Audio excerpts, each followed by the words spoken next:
edition of The Oath and the Office, starring Professor Corey Brettschneider. I'm John Fugelsang. It's so good to have you with us. If you don't know, Professor Brettschneider is what they call around the poli-sci department at Brown University, the Mac. And you may have read his work in Politico, the New York Times, CNN, MSNBC, and Time Magazine. I really want to recommend his book, The Oath and the Office, A Guide to the Constitution for Future Presidents, and his most recent one, The Presidents and the People, Five Leaders Who Threatened Democracy and the Citizens Who Fought to Defend It. Corey, it's great to have you with us. Thank you very much. Thanks so much, John. It's a bittersweet moment for me. I just dropped my daughter off at college, and she's going to enter an amazing world of academia. But it's interesting time to have an empty nest, and so you're filling it. This is it with the listeners. Well, listen, These topics, don't be and lonely, the hope will Professor. bring. There's a very reasonable chance that Donald Trump will end the higher ed system before spring break, so you may get her She back might be before the you last realize. class to graduate. And Corey, there's we're going to talk about his not only are trying to erase higher education, but today, of course, his attempt to erase history. We'll look oh too, no, though, at the fight listen, back against. I'm queuing it up. There's a lot going on. I have questions. I have thoughts. We have to cover today, friends. Trump's proposed executive order restricting and or banning mail-in ballots because they don't like those again this week. Of course, the Confederate Monument lawsuit, and everybody loves it. Trump versus Newsom.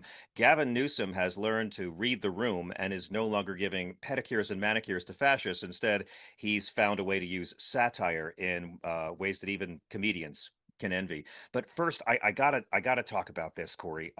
Donald Trump has decided that the real threat to America is not windmill cancer anymore. It's not American carnage. It's not trans kids playing pickleball. The danger, Professor, is museums. And the Smithsonian, it turns out, is woke because it keeps saying slavery was, wait for it, bad. Let me quote Professor, the former host of Celebrity Apprentice on NBC, who was fired for being racist from his own show.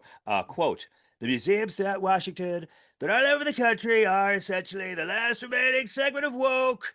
He said this on Truth Social. "Everything discussed is how horrible our country is, how bad slavery was, how unaccomplished the downtrodden have been. Nothing about success, nothing about brightness, nothing about the future." Now, Professor, I don't know if anybody out there wants to explain to the president why there are no museum exhibits about the future, why you can't go to a museum and learn about the future, see artifacts from there. But let me keep it to his main complaint about a history museum documenting the horrors of slavery, because this ties into everything we talk about. The president thinks slavery is overdiscussed, and we've all known white people who think it's overdiscussed. Nothing says leader of the free world like wanting fewer discussions about freedom. And only Republicans, I should say, could look at shackles and say, oh, but were they that uncomfortable? You know, imagine being so racist, Corey. You think teaching slavery accurately in a museum is woke. I can't wait for J.D. Vance to call the Emancipation Proclamation cancel culture. But as fun as this is to joke about, Trump looking at 400 years of slavery and apartheid and saying, why so negative? The scary part is they want to replace museum exhibits with these success stories, he says, but he doesn't mean it. We have success stories. We have the abolition of slavery. We have civil rights, voting rights. We have the Stonewall Uprising. We have women's suffrage. We have the first black president. But it turns out our right wing friends hate the success stories as much as they hate the ugly truths. Corey, you know this better than me. Museums exist to preserve history so we don't repeat it. And these folks don't want to preserve history. They want to Photoshop it and they want to rewrite it. Trump hates history because history hates him. But the question I have for you is, the Smithsonian is chartered by Congress, but they operate with significant independence. Does a president have any legitimate authority to dictate the contents of its exhibits? Well, I mean, I'm going to take a step back and go to the title of our entire podcast, which is The Oath and the Office. And the whole idea of the podcast, of course, is that the first few seconds in office, the president takes an oath to preserve, protect, and defend the Constitution of the United States. So there are technical issues about what, as president, commander in chief, what he can do or not do to set the agenda of the nation's museums. But aside from the question of what the law is, there's a question of his obligation. And the obligation of the oath to preserve the Constitution is one, it's got to be foremost to talk about the history of the Constitution and its violations, its abuses over time. And this is what's so different, I think, about the current moment from 2017 in his first term. He was revealed how little he knows about American history when he said that Frederick Douglass was a terrific guy, if you Oh, remember. yes, he was. He's doing so much too. I mean, he doesn't get enough credit. Something that suggested that he knew him when he was still alive, and he praised Martin Luther King Jr. How could you praise Frederick Douglass, who has really, I've been calling him, as on this podcast on MSNBC, the true founder of American democracy, because he taught America how to read its own constitution Right in a on. way that the 18th century founders didn't know how to do. He used a phrase, equal protection, which is among the two most important words that were added to the Constitution at his behest after the Civil War and the 14th Amendment. He read in particular the preamble. He was fond of saying it says we the people, not we the white people. He read it, in other words, for its principles. So if you don't understand that struggle between America's ideals and its promises and its falling short and the continual attempt to overcome that falling short, its evil moments, including Dred Scott, in what way are you even thinking about American history at all, or even aware of what our nation is? So this erasure of history in favor of, good feelings is nothing less than the abdication, to really answer your question, of the oath of office. It's the thing the president is charged with doing. Yes, he does have a role in thinking about the ideas of America and thinking about how America is being presented. But he's bounded by the Constitution and That's by right. the idea that these are ideas that have to be investigated and taught, not just eviscerated. So it isn't just that he's, doing something wrong. It's that he's really undermining the entire oath of office. Well, yeah, and also he's distracting us from a report about aristocrats and child rape. But we'll get to that because that every distraction comes back to it. But Corey, a lot of our friends like to scream about censorship. A lot of hack comics like to claim that they were being censored because they couldn't say the word retarded as a slur. And that's not what censorship is. Censorship is when the government stops you from saying something. But we love to be drama queens about it. Now, if this administration tries to compel changes to exhibits, it seems like that implicates free speech, academic freedom, institutional independence. I mean, could these various directives, and again, he may not even mean it, he's only trying to dominate the news cycle with distractions. He probably won't go forward with this, but could this cross into unconstitutional censorship given the Smithsonian's mission to present history accurately? Yeah, I would describe it differently. And I know that there's a lot of discussion about whether this is censorship. And I don't think that's the way to go at it, because in my academic work in a book called When the State Speaks, What Should It Say? I try to talk about the difference between censoring private individuals. And if the Smithsonian was just a private institution, then, it would have the right to say whatever it wanted, true or false, good or bad. But as a governmental institution, it's charged with, and this is what I was trying to get at when talking about the president's duties, and now I'll talk about the Smithsonian, the truth of American history. And also, I think, to elaborate and defend its values. So it's not that he's got opinions or value judgments that's the problem. It's that he's got the wrong ones, that he's really trying to undo the truth of American history, to undo the commitment that should be there to constitutional values like equal protection, the things that supposedly the person doing a terrific job, Frederick Douglass, defended. Right. So I think it's the wrong lens to say, okay, this is censorship. Really, what's going on is a failure to talk about, and the obligation of the Smithsonian is to tell the truth of American history. And if they fall short on that, we should criticize them, not because they're entitled to do whatever they want, but because they have this obligation towards truth. That's what I think I would stress, and that's where things are going so badly. And I know much later in the episode we'll talk about this question of Confederate monuments, but they also lie about American history as much as they claim to present American history. They present a false idea of what happened, the kind of glamour of the Confederacy, erasing the evil of slavery. And that's the common theme here. The celebration of monuments and the erasing of the truth of American history is a very similar idea. I should say, too, he's not the first person to do this. Far from it. I mean, one of the things I talk about in The Presidents and the People at length is the battle that Woodrow Wilson and his allies had, the so-called Dunning School, in trying to erase the horror of the 19th century. I mean, the Yeah, 19th century, of course, is a century of slavery. And even as we're overcoming slavery, groups like the Ku Klux Klan emerged to try to recreate it under a different name. Presidents like Andrew Johnson tried to bring it back as a mode of second-class citizenship. And no one was more powerful in that agenda of white supremacy, of erasing the moments of Reconstruction of people like Frederick Douglass, of Lincoln, and most importantly, of Ulysses Grant. What they tried to do, what Wilson tried to do, was to create a story, and he does this in his textbook, in which the Klan were good people, in which the right, story of of Birth course. of a Nation, which is really the story of his textbook, he was roommates with the author of The Klansman, who Birth of a Nation is based on. What those stories of the Birth of a Nation were trying to do, and the book it's based on, The Klansman, is erase the evil of American history. And that's what we're Yeah, doing again. So it's not unprecedented. It's not censorship, I think, because there's an obligation to tell the truth, and so that's not the right lens.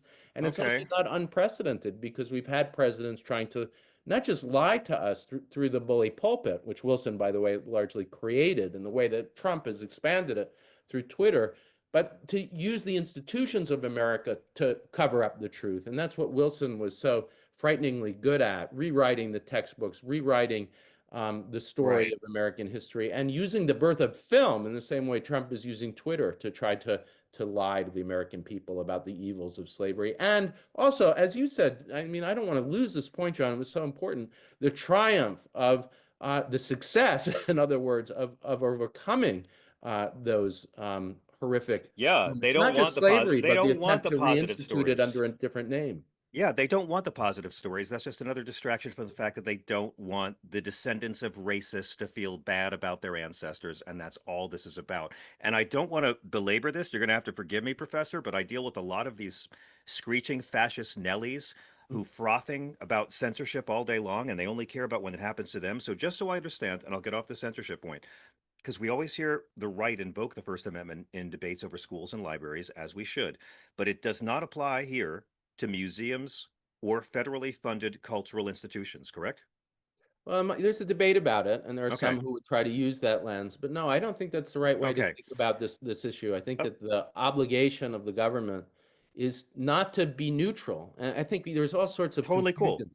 Yeah. But then I got to ask you about this. So then how does this compare? And this is what I really want to unpack with you on this. And I promise we're going to get to Gavin Newsom soon enough, but how does this compare to how responsible nations confront the dark chapters of their history? Over in Germany, they don't wave the swastika around and say it's heritage, not hate, because they're ashamed. And I'm pretty sure more human beings may have suffered and died under slavery than even under the Shoah. This is an effort to sanitize slavery and racism from the historical record, and that's just so dangerous, not just academically, but civically.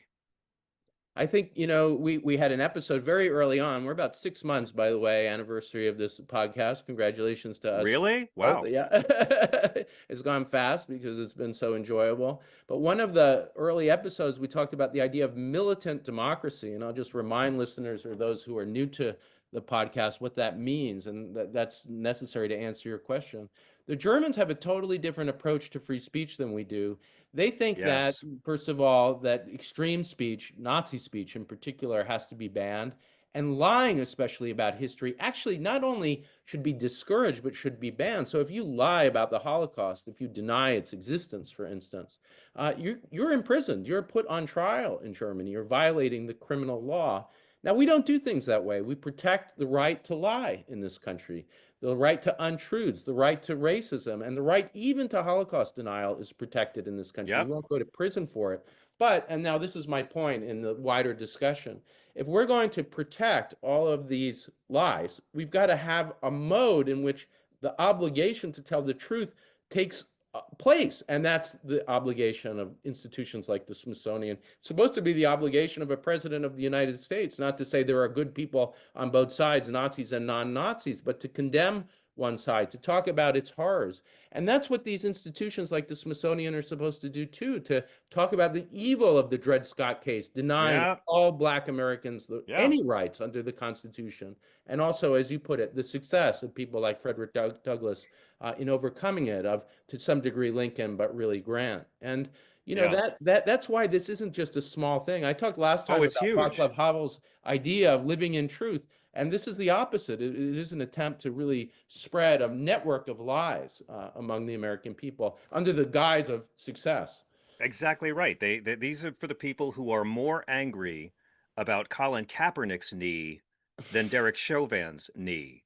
They're not mad about the slavery and the way white people treated African Americans and Indians. They're mad that white children are going to be taught about slavery and how white people treated African Americans and Indians. And obviously, this is all, downplaying slavery. This is what they Yeah. do. This is the lost cause mythology. This is Confederate revisionism. We've talked about it with Hegseth. Arlington was taken to be a cemetery by seizing Robert E. Lee's lands to bury Union war dead. And they're putting up monuments to slavery, monuments to the Confederacy, just to mock our history and to show how acceptable they find slavery to be. But this administration has gone after DEI programs. They've banned curricula. They're attacking universities. This fits into a much broader pattern, doesn't it? I mean, this is the administration that wants to restore Confederate symbols and minimize Juneteenth. We can't really play dumb about what they're doing.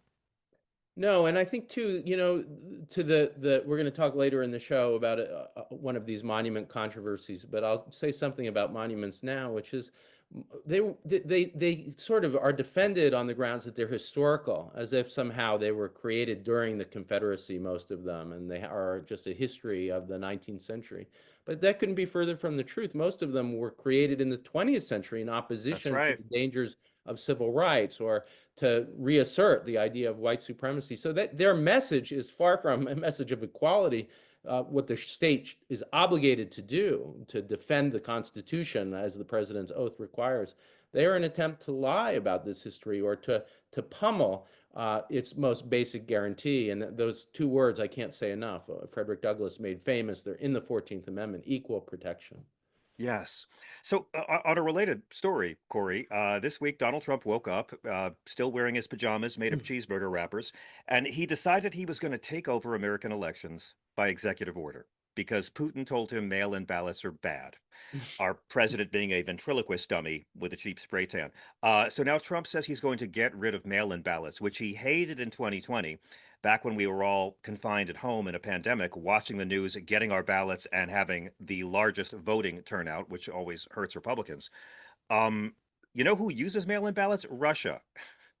The guy who fed him this line. The irony is so thick, Corey, I could build a border wall out of it. I mean, and then he went after voting machines. Okay. And then he said, the states are merely an agent of the federal government in counting votes. They must do what the president tells them. These racists, they won't even cling to states' rights when it doesn't serve their interest. These racists will believe what they'll believe in immigration when it's Ronald Reagan and needs the votes at 80. They'll hate the illegals in 2020 when it's Trump and needs the hate. And now, after 2024 of Trump being so pro voting rights, so pro mail-in ballots, he's against them, thinks he can ban them. He thinks the states bow down to the chief executive, which a lot of folks at the Heritage Foundation will find very comforting new news. I mean, and again, we don't know as citizens if this is all just a distraction or not. But why, Professor, is an executive order banning mail-in ballots outright unconstitutional under Article 1? Yeah, I'll begin with the easy question, which is that, and just to make it clear, what Article 1, which creates the Congress and explains what its rights and powers and duties are, it says plain as day that when it comes to elections, they are to be administered locally, so local government sets the rules. And under our 10th Amendment, that reinforces the idea that those powers not given to the federal government are reserved to the states.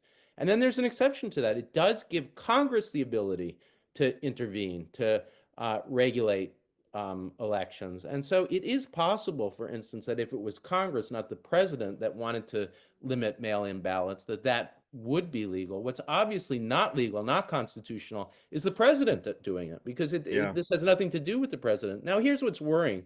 We're tempted often to just scoff at him because he's saying things that are so obviously illegal and unconstitutional. And certainly he is a constitutional ignoramus. The idea of the podcast partly gets going. You and I met when I wrote a piece called Trump versus the Constitution. Hmm. And, he just proposes thing after thing which violates it, instinctively opposes the rule of law for his own power, and knows nothing about it. So when he talked about, for instance, that his sister, who is a federal judge, Yes. said, had a case where she said that the partial birth abortion ban passed by Congress was unconstitutional, rather than understanding that in our system, the court has the ability to hold any statute passed by Congress up to the Constitution, and if it conflicts, to strike it down.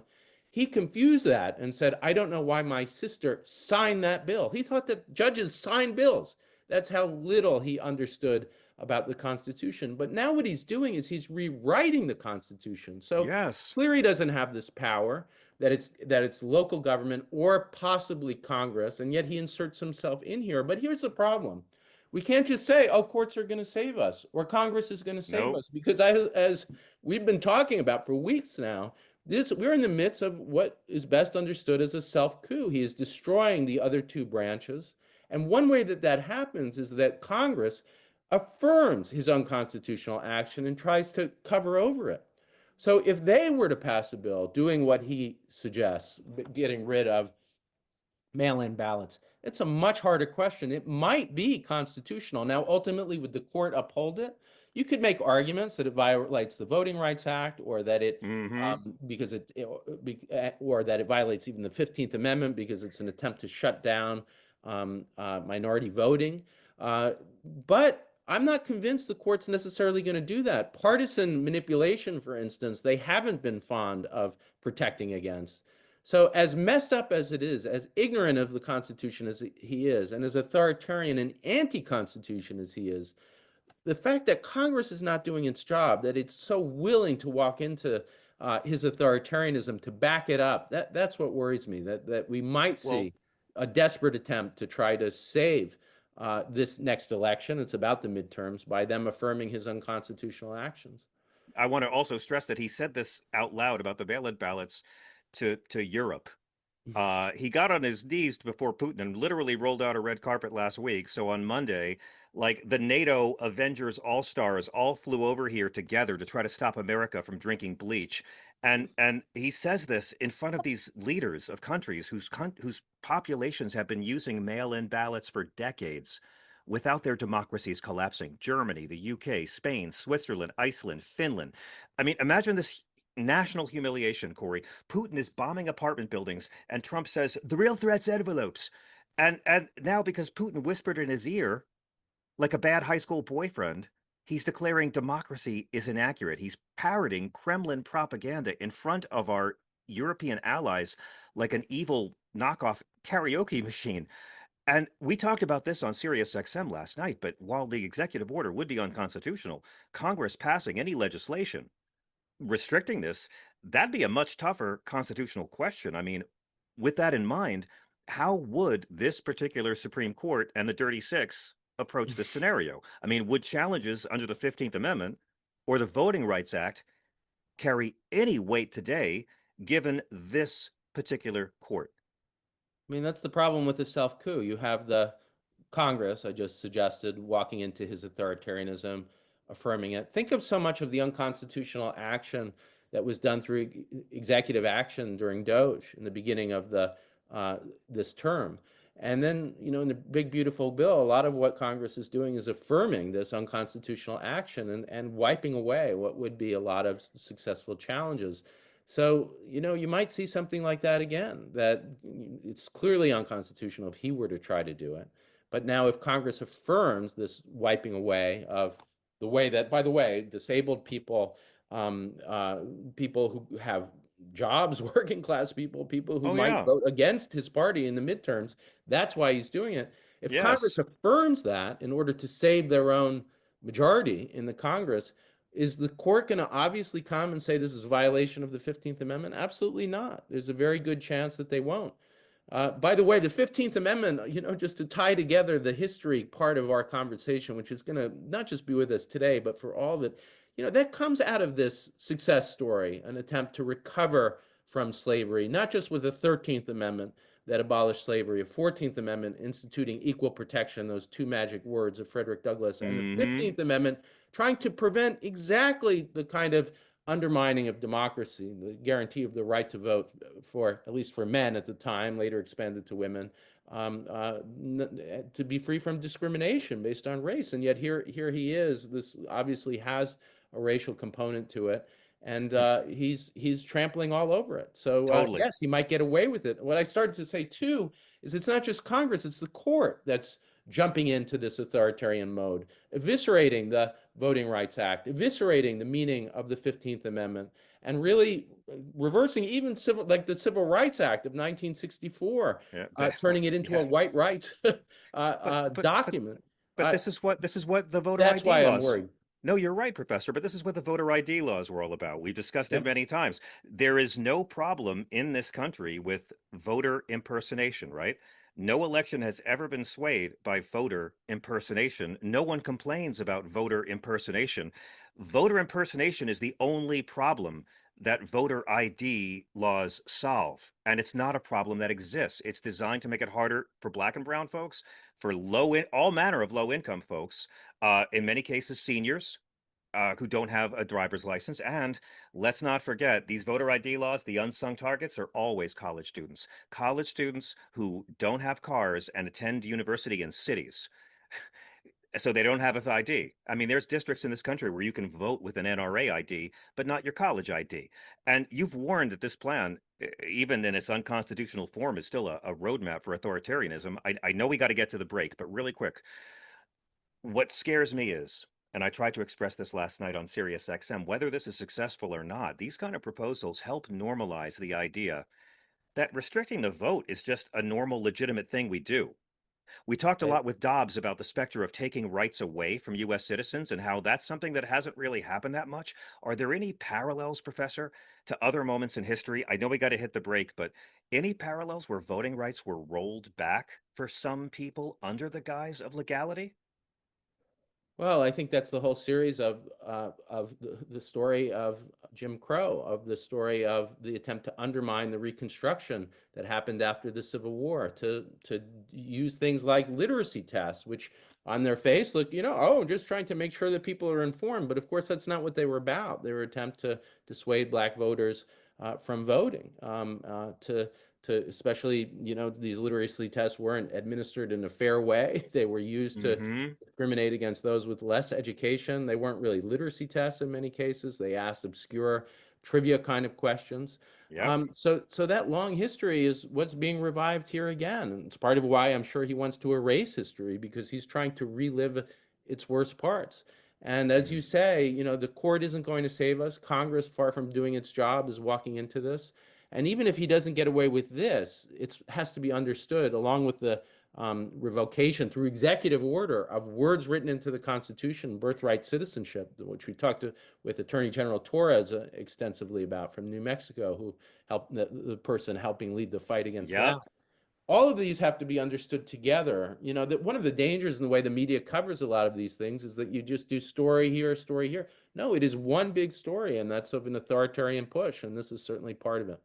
Well, we got to hit a break or Wendy is going to beat me up. But before I do, I just want to tell everybody, remember, irony is one religion that will never let you down. And the same day that Trump was melting down over mail-in ballots, Newsmax, the propaganda channel that helped fuel the last lunacy, they settled a 67 million lawsuit for spreading the same lies about voting machines. Even Newsmax is embarrassed, people. Mail-in ballots are here to stay. Millions of us will keep using them, and I'm still not distracted from the Epstein files. Okay, got to take a quick break. Right back in a moment with Professor Corey Brettschneider and the Oath in the Office. Welcome back to the Oath and the Office podcast, starring Professor Corey Brettschneider. I'm John Fugelsang. So good to have you with us. Professor, as I don't know if you know this, but Gavin Newsom, my old coworker at Current TV, he really wants to be president. He's having a pretty interesting week. He called for a press conference to allow redistricting that would allow California to gerrymander and add 5 more districts if Texas goes through with rigging their districts mid-decade, which would mean more blue seats in Congress and fewer handouts to authoritarian clowns. A lot of the media is focusing on how Newsom has finally read the room. No more kissy face podcast with Charlie Kirk. No more trying to French kiss fascists into liking him. The guy's coming out swinging. People who've been sick for years of watching these Democrats showing up for a knife fight with like pie charts and PowerPoint slides, while Republicans show up in Mad Max mode with a chainsaw and election map. So, we can debate about Newsom saying, screw the rules. I'm playing your game. We're going to redraw the damn maps. And that's great because I'm tired of Democrats saying, we brought data, while the other side is literally building concentration camps. But these are not normal times. Fascism is knocking. And one of the Newsom headlines that didn't make as much a buzz as his AI social media posts was his lawsuit against Trump's order to put the National Guard and the Marines in LA. It just had its third and final day. No ruling has been decided on by U.S. District Judge Charles Breyer. Now, I know the 1878 Posse Comitatus Act bars the military from acting as domestic law enforcement. So I have many questions about this. Do you think we're ready I mean, where do we begin? Like, in what way does this case highlight the tension between state authority and presidential overreach? Because I'm used to our Republican friends being the ones about states' rights, like we said in the last act. Yeah. Well, one is very interesting, actually, history, and a lot of our listeners have been writing to me. They want more history, so I'm going to give you some of the history that contextualizes all of that. Please. And it ties to our discussion directly about the Smithsonian. I will say just briefly, I love the social media team for Newsom, So and do you I. can be more right that, we can't just do data. We can't just do wonky constitutional law. We've got to be clever. We've got to engage people, and that's what that team is By the doing. way, I will say too, that's I part give of why I love I talking to give you. You're South not Park credit for wonky. that. You I bring give the data, but the humor too. Well, I give South Park credit for Oh yeah. Newsom's team. I think they realized, something John Lennon said 50 years ago. If you're violent, they can handle you, but nonviolence and ridicule are what fascists can't handle. So just as Trump still can't acknowledge South Park, because then people will watch it, he's really being backed into a corner by Newsom, and the critics are trying to go after Newsom for these images when they're just mocking Trump's ridiculous softcore gay porn propaganda. Yeah, I think uh, I saw an op-ed about this by somebody we should have on the podcast, Professor Levitsky from Harvard. And my memory, I hope I'm not getting this misattributing it to him. It's a great idea anyway, so if I am, then then he'll like it. But it was that you could really use one measure to see if you're living in an authoritarian regime. Is satire allowed? And I love that because if you look at the beginning of our republic, and I've talked about John Adams and the Sedition Act and the attempt to shut that, the successful, not just attempt, shutting down of the opposition party. What did they ban? They banned satire, cartoons, mocking him. That's what people were in prison for. And, thankfully we still can do it, but Trump doesn't like it. And believe me, he wants to shut it down. And that South Yeah. Park discussion and that episode was such a tribute to exactly the kind of thing that we need to do. And Newsom's team is learning that. So to get into it, listeners want to know the history. Let's talk about this lawsuit. It's been going on, as you say, for a few days now. We have had testimony about the using of the military to essentially engage in police action. And Yeah. now the question in the trial, the huge question is this allowed? We have this thing, the Posse Comitatus Act, that limits the use of the military domestically, limits arrest. One of the things that was very interesting on the third day is that Charles Breyer, by the way, Stephen Breyer, the Supreme Court Justice's That's right, his brother, brother. what he began to do is to get into it, to try to figure out what's the history of this. And it turns out the history is not a proud history. It is the bad kind of states' rights. Basically, in the Grant administration, President Grant was heroically using the federal government to protect voting rights. The election of 1868 had Klan and other white supremacists murdering black voters. And those black voters Yeah. turned out to support Grant and the Republican Party with the idea that they would return the favor, that they would protect black voters. And so the enforcement acts were passed during the Grant administration, which, among other things, gave him the power to use the military to go into South Carolina, to other places where the Klan was operating and protect black voters, which he did. The Department of Justice, by the way, used the enforcement acts to prosecute more than 1,000 white terrorists throughout the That's country. It right. was an amazing period of history. Now, when things switched to the Hayes administration, a deal was essentially made. There's a long story about how this got made, but there was a deadlocked election. And in the Hayes administration, the Republican Party abandoned its commitment to civil rights. And part of what That's happened right. was, and Breyer really goes into depth in this, was the passing of the Posse Comitatus Act, which was trying to limit the use of the federal government to intervene in local matters. Now, I think what Breyer is leaning towards, he hasn't decided yet, but just watching and reading the tea leaves, is to say, look, this might have a horrible origin story. We should tell the truth of it, but it clearly limits the federal government from intervening in the states. And as much as we now have civil rights laws that could be used to protect civil rights nationally, including the enforcement acts themselves, which Eisenhower used in Little Rock, there's a general limitation on the use of the military domestically, and that's exactly what Trump is violating. Now, Yeah. Trump's team had a weird response. I'll just mention this, and eager to hear your thoughts, John, and questions.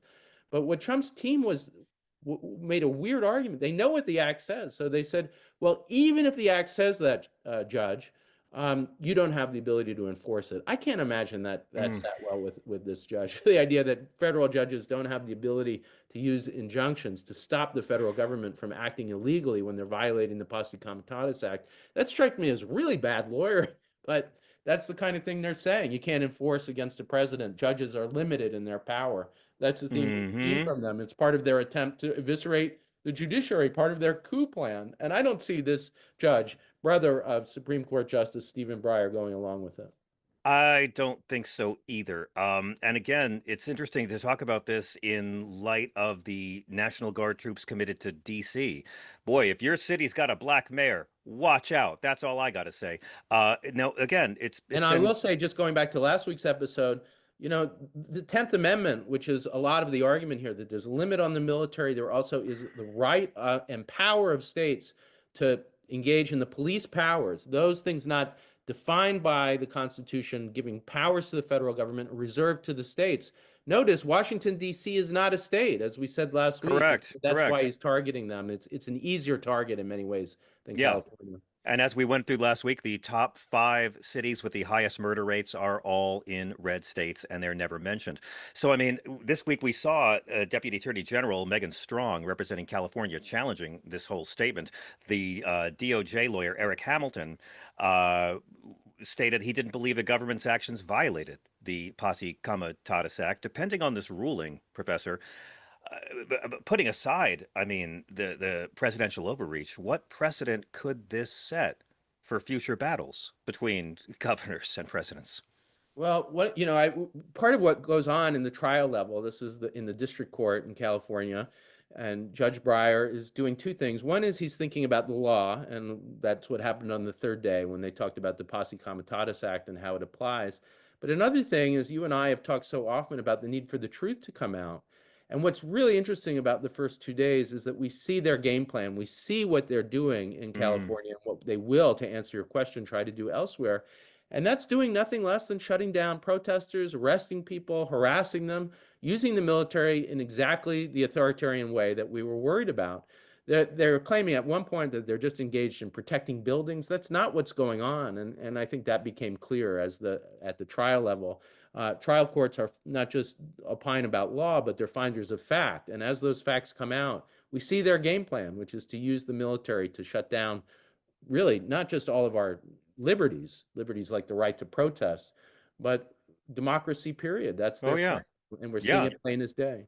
yeah. They're trying to soften us up and groom us to be used to more rights being stripped and more freedoms taken away. And of course, they're going to fail because they are stupid. And there's more of us than there are of them. It's just the more of us don't always show up on election day. But I got to say, I love nothing says freedom like sending in troops to occupy a majority black city during a 30-year low in crime. And to Newsom's point, they made a lot of hoopla about deploying these National Guard troops to California for no reason, and then very quietly sent them home one by one because the whole thing petered out. because nobody had forgotten about the Epstein files. Okay, got to take a break. I'm ending every act with it, Corey. Every act comes back to it. I swear to God. Quick break, right back. Let's talk about our old Republican pals, the Confederates. What do you say? Whoa, no, no, Lincoln. Lincoln was the Republican. Oh, let's talk about how they've gone from the party of Lincoln to the party of John Wilkes Booth. We'll be right back with The Oath and the Office. Welcome back to the Oath and the Office podcast starring Professor Corey Brettschneider. I'm John Fugelsang. Hey, everybody, please subscribe if you don't already. We'd love to be in your inbox every week, and tell your friends and share it, and let everybody know.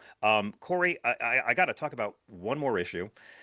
Why is it that when these Trump people are in the White House, I find myself talking about the Confederacy all the time, and they are trying to recast slavery in the pre-Civil War South as this mutually beneficial relationship in so many cases. We're learning all about this profoundly anti-Jesus Pastor Wilson. We see the Secretary of Defense, Confederate cosplay Pete, who can't wait to put more monuments to white supremacist traitors who broke their oaths to slaughter Americans because they loved keeping humans as slaves. It's not just that it's evil; it's mediocre, boring people worshiping dead evil people. And now they keep topping it, Corey. They keep finding ways to be shittier and shittier about this. There's this new lawsuit challenging a Confederate monument in the Carolinas, which some folks see as a potential case for equal protection under the Constitution. And it's in North Carolina. It's been there for a long time in Terrell County, and it's a statue that has the word etched in appreciation of our faithful slaves. And all kinds of people have to walk by this monument all day long, which our tax dollars fund and maintain. What is the constitutional argument against Confederate monuments, Corey? I've always said, you have a complete, absolute right to worship evil people. You have a right to praise evil. The First Amendment's absolute. It's why you can't put the Ten Commandments in our public schools because three of them negate the First Amendment. I think let the Confederates worship their dead white supremacists and let's mock them as hard as possible. But is there? I don't want to make it seem like I'm defending them, but I don't see how they can do this. What is the constitutional argument against it? How does equal protection come into play? Well, it ties back to our discussion of the Smithsonian and our discussion of history. And it's an interesting, difficult question in constitutional law that I'm going to outline in a second. But first, since you brought up Pete Hegseth and his Confederate cosplay tendencies, I've just got to say that one thing that's keeping me up at night is I'm pretty sure I was Pete Hegseth's teaching assistant at Princeton when I taught for a class called Civil Liberties, a famous course there, a large course. I was they call it Princeton, they use the word preceptor instead of TA. I know he took this class and this professor because he did a tribute to him on Fox News. He went to Princeton when I was there. Was I his preceptor? I'm pretty sure I can see him sitting there in the center of the class. And why would it keep me up at night? Because we were talking about all of these issues and how somebody, no matter where you are on the reasonable side, could be so wrong. And so am I responsible for Pete Hegseth? Could I have stopped him? I'm Now, not look, sure. I'll get back to you as I I research had this. Bobby Kennedy Jr. on this show. I'm done punishing myself for promoting these rat bastards. Come on now, you intersected with him, and I've intersected with. Look, I worked Teaching for him, though, I Trump. think that's a different level of 20 years responsibility. ago, 20 years ago, I hosted a fundraiser with Trump. I mean, I worked for the guy, I know he's a douchebag firsthand. So please, Only we don't, knew. If we could go don't, back in time. no, So let me get. don't blame yourself. Blame Thank people you, who want to sir. normalize Thank you for slavery. alleviating my conscience. I appreciate it. But That's but why I'm I love serious about journalism. I'm Better serious than about the therapy. question. I'm serious about the question though, because I am a free speech absolutist, Yes. and yet there has to be. I mean, like I'd love to see these things taken down because it is sort of giving a dramatically violent middle finger to a large portion of our Yeah. population. I mean, Well, our here's the. Let me courts. say Go the ahead. argument. The first is that, and this goes back to our discussion of the Smithsonian. When we're talking about not private speech, there's no question. If you want to put a Confederate monument in your backyard, if you want to fly the Dixie flag, the Confederate battle flag, as it's called, in your house, no question, you have an absolute right to free speech to do that. That's private speech. Now, here's what's different about this case. It's what makes it interesting. We're not talking about a backyard or a porch. We're talking about a government park where a public monument has been placed. And so it's not private. That's what makes it hard. Now, here's the question. It's very clear. I'll start with an easy case and then go to hard cases when we talk about these difficult issues. That's the way to do it. If you had a public water fountain that said no black people can drink from this, clearly unconstitutional after Brown versus Board of Education. The Equal Protection Clause after Brown clearly means that if you're engaged in isolation, segregation, American apartheid, you can't do it. Now imagine this hypothetical example. What if somebody put up a note that said, the town hereby requests that black people not drink from this water fountain? I also think that would be unconstitutional. It wouldn't be I think so too. prohibitive, but it would be sending a message of inferiority. Now, with these monuments, the difficult case usually is, well, they're just historical. They're not saying anything about inferiority. But this case that you're talking about, that you introduced, just to remind listeners, what's different about it is that it has a tribute to slavery, endorses slavery explicitly with words. So there isn't this difficult question. Well, I don't think it's very difficult. I know what Confederate monuments mean, but more difficult question of interpreting an image. You have the words of inferiority. So it's very much like that water fountain example that I gave. And yes, I think it is unconstitutional. I love The this. I same way love that you this. can't say Jesus is Lord in a public park, you I can't have love a this. monument because of our First Amendment. You also can't say Black Americans are less than white Americans, and Whoa, that's you, exactly you can say Jesus is Lord in a public school. A teacher or employee of the school can't say Jesus is Lord, right? Kids can say right. it all they want. Yeah. Kids could say it. Yes, Yeah, yeah, sorry. yeah. I was imagining like a banner, for instance, that No, says no, I'm with you. Totally with you. So, see, I mean, do you think courts are ready to grapple with monuments, not just as speech or heritage, but really as potential violations of constitutional equality? I'm thinking about equal protection cases that have focused on tangible barriers, school segregation, marriage rights, voting restrictions. I mean, how strong is the case that public well, monuments and symbols can perpetuate inequality in a I think it's constitutionally actionable way? It's two questions. One is how strong is the case? The other is what are courts likely to do? I'll answer the first one first.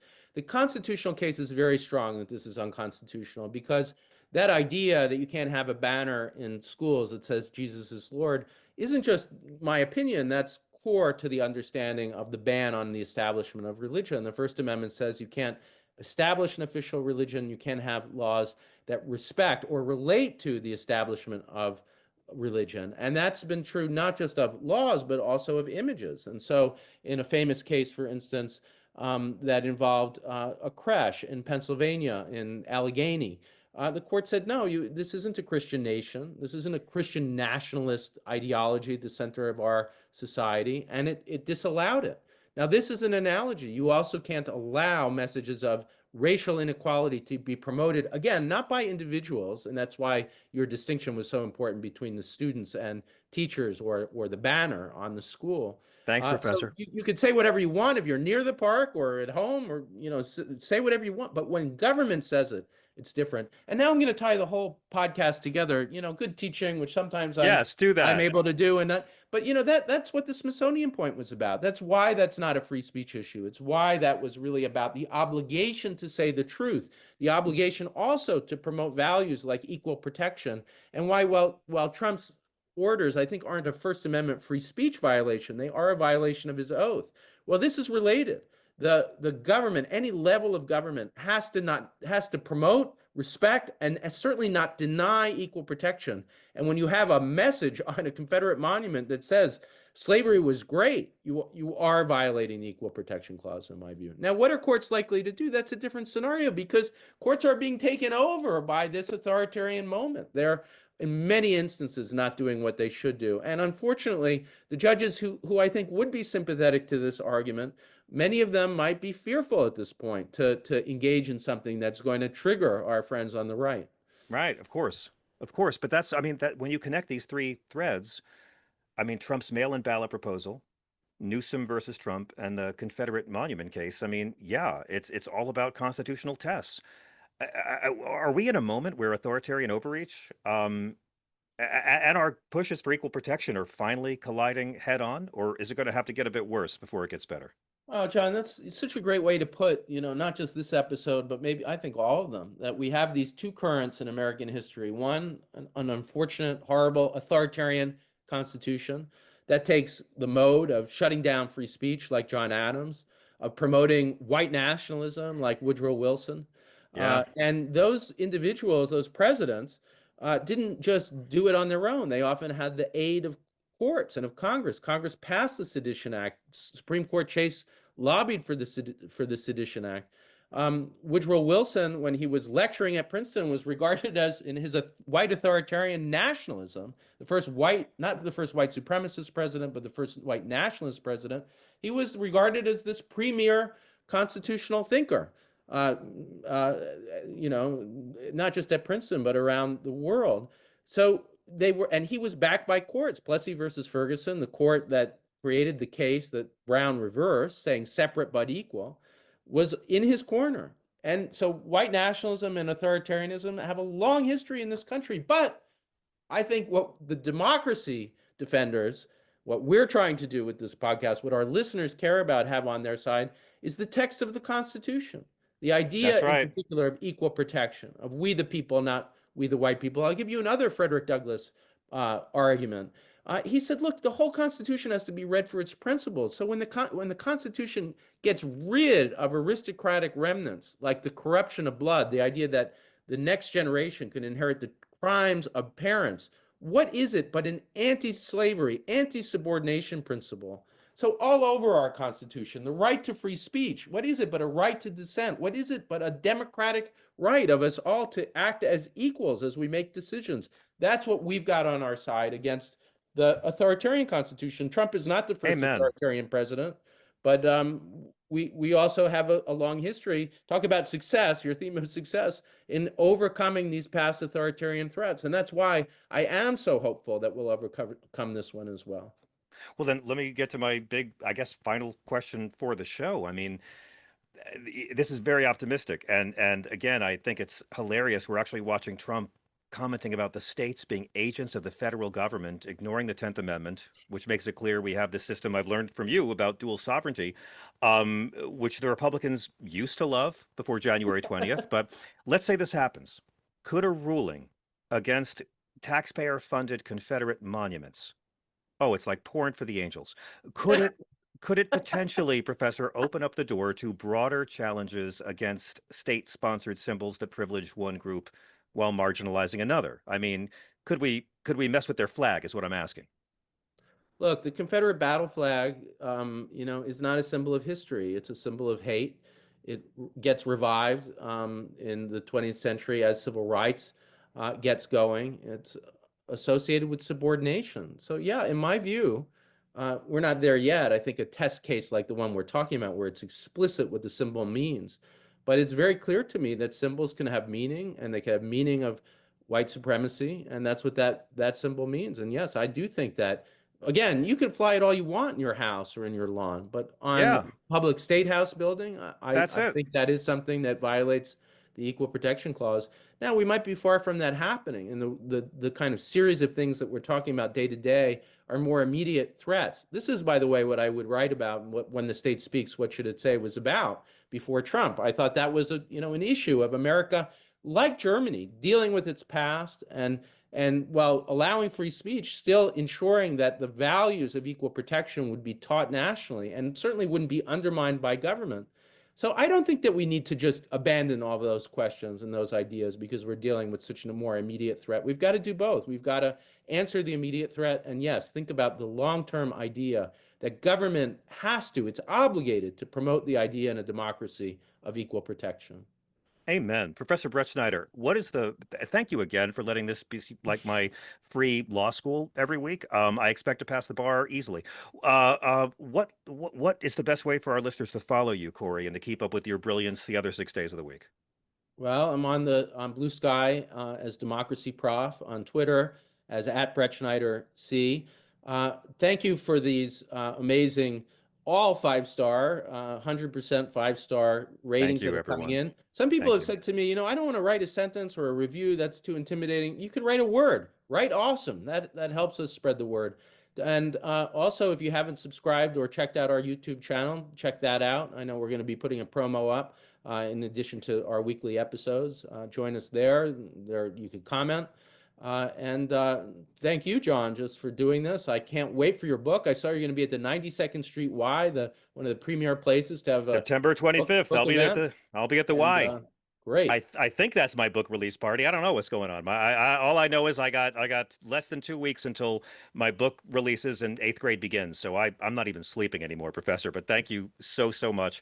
And I look forward to getting you a copy of my book and getting your thoughts on my Gentile ramblings. And I also want to And thank I hope we'll everybody do an episode where I interview you, John. I think we've got to devote an episode to that. of this show, The Oath. I mean, we I sure think we could need to do the because oath in the office on your book, and we could reverse roles. I'll interview you. How's that sound? listen, me talking about how these politicians don't follow Jesus is a great gateway drug to talk about how they don't follow the First Amendment either.